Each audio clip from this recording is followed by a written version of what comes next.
Hi hello నమస్తే welcome to స్వేచ్ఛ TV. So ఏదైతే పాత బస్తీలో గుల్జారా హౌస్లో ఏదైతే ఘటన చోటు చేసుకుందో ఆ ఘటనలో 17 మంది అయితే దారుణంగా చనిపోవడం అనేది జరిగింది. మరి ఈ ఘటనకి సంబంధించినంత వరకు అయితే ఎంపీ ఈటెల గారు అయితే మాట్లాడుతూ చెప్పిన కొన్ని అంశాలు అయితే ఉన్నాయి. ఆ అంశాల గురించి ఒకసారి చూస్తే మాత్రం మనకు అర్థమవుతుంది ఏంటిది అని అంటే మాత్రం అక్కడ ఎలాంటి భద్రత అనేది లేకపోవడం, మరీ ముఖ్యంగా అది ఎప్పటివో పురాతన కాలం కట్టడాలు కాబట్టి అక్కడ ప్లేస్ లేక ఒకటి ఏంటిది అని అంటే మనం ఎక్కడ చూసినా కూడా పాత బస్తీలో ఎలా ఉంటాయి వాళ్ళ ఇళ్ళ నిర్మాణాలు అని అంటే కింద మొత్తం షాపులు ఉంటాయి అండ్ పైన వాళ్ళు నివసిస్తూ ఉంటారు.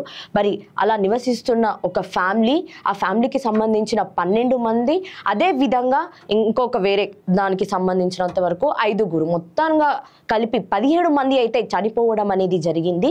ఈ ఘటనకు సంబంధించినంత వరకు అయితే సంతాప సభకైతే ఈటల గారు వెళ్ళడం జరిగింది. అదే విధంగా మోడీ గారు కూడా ఎవరైతే ఈ అగ్ని ప్రమాదంలో చనిపోయారో దానికి సంబంధించినంత వరకు మోడీ గారు ఎక్స్గ్రేషియా అయితే 2 లక్షలు ప్రకటించడం జరిగింది. అండ్ ఈ ఏదైతే అగ్ని ప్రమాదంలో గాయపడ్డారో వాళ్ళకైతే 50,000 అని అయితే చెప్పడం అనేది అనౌన్స్మెంట్ అయితే జరిగిందనమాట. సో ఎంత పైసలు ఇచ్చినా ఏం చేసినా కూడా ప్రాణాలు ఒకసారి మనం కోల్పోయామంటే మాత్రం ఆ ప్రాణాలు అనేది తీసుకురాలేం. అది ఎంత మనీ ఇచ్చినా లేకపోతే ఇంకేం చేసినా ఏదో సంపాదించుకోవాలని చెప్పి అక్కడ వాళ్ళు ఉంటున్నారు, కానీ వాళ్ళ ప్రాణాలకే భద్రత లేదు. అదేవిధంగా కాల్ చేసినప్పుడు అంబులెన్స్ ఎప్పుడు వచ్చింది, ఫైర్ సిబ్బంది ఎప్పుడు వచ్చింది, తర్వాత మంటలు ఎప్పుడు అదుపు చేశారు అనే విషయాలు కూడా ఇక్కడ మనం ఒకసారి చూడాల్సిన పరిస్థితి అయితే ఉంది. అదేవిధంగా అక్కడ ఉన్న వైద్యం ఏదైతే ఉంటుందో వైద్యులు కూడా అందుబాటులో ఉండాలి 24 గంటలు అని చెప్పి కూడా ఈటల గారు అయితే చెప్పడం అనేది జరిగింది.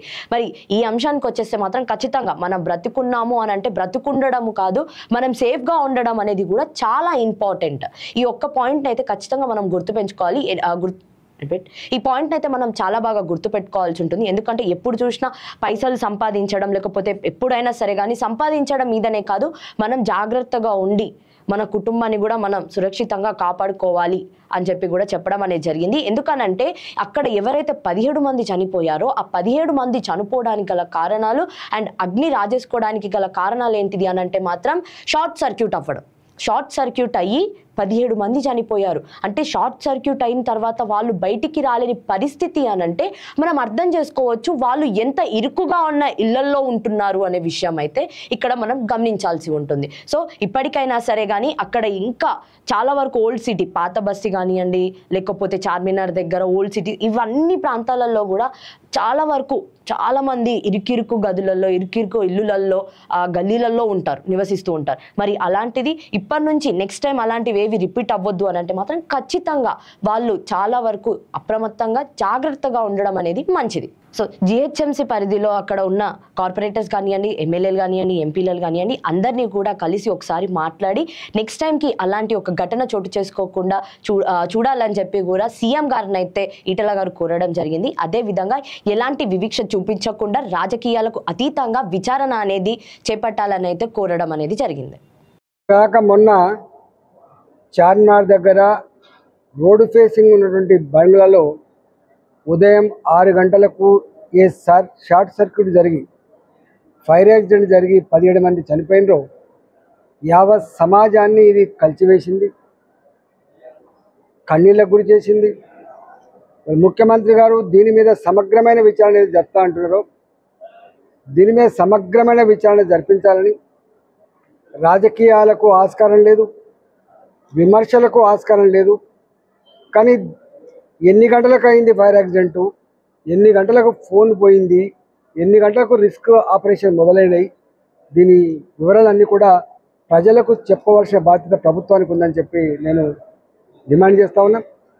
ఇలాంటి ఘటనలు మళ్ళీ మళ్ళీ పునరావృతం కాకుండా ఉండాలంటే ఇవాళ చార్మినార్ చుట్టుపక్కల కావచ్చు, బేగం బజార్లో కావచ్చు, ఇవాళ సిద్దంబర్ బజార్లో కావచ్చు, ఓల్డ్ సిటీలో ఆనాటి పురాతనమైన కట్టడాలు ఎక్కడ కూడా గల్లీలు చక్కగా లేక, రోడ్డు చక్కగా లేక, అదేవిధంగా వెంటిలేషన్ చక్కగా లేకున్నాయో ఇట్లాంటి దుర్ఘటనలు మళ్ళీ మళ్ళీ జరగకుండా ఉండాలంటే ఇవాళ ఈ అగర్వాల్ ఫ్యామిలీ ఒకటే ఫ్యామిలీ 17 మంది పిల్లలు కుటుంబ సభ్యులు పోగొట్టుకొని కన్నీళ్ళు పెడతా ఉన్నారు.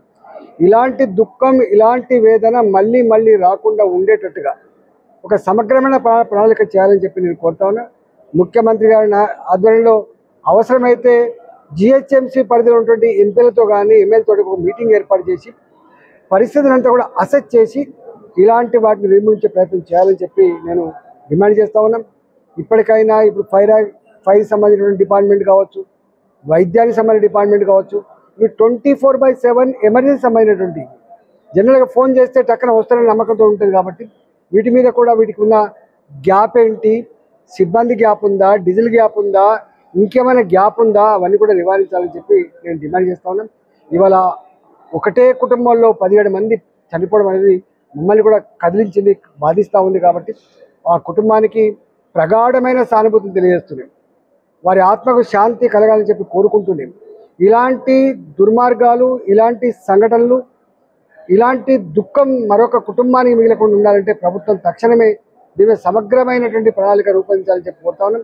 స్థానికంగా ఉన్న ప్రజలు చెప్తా ఉన్నారు, ఇది మొదటిది కాదు, ఇది చివరిది కాదు సార్, ఇది గతంలో కూడా 2-3 ఇన్సిడెంట్స్ జరిగినాయి.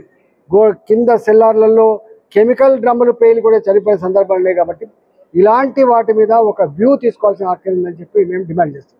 సరే సార్, న్యూస్ కమిషన్ విచారణ హాజరు కావాలని నోటీస్ ఇచ్చింది.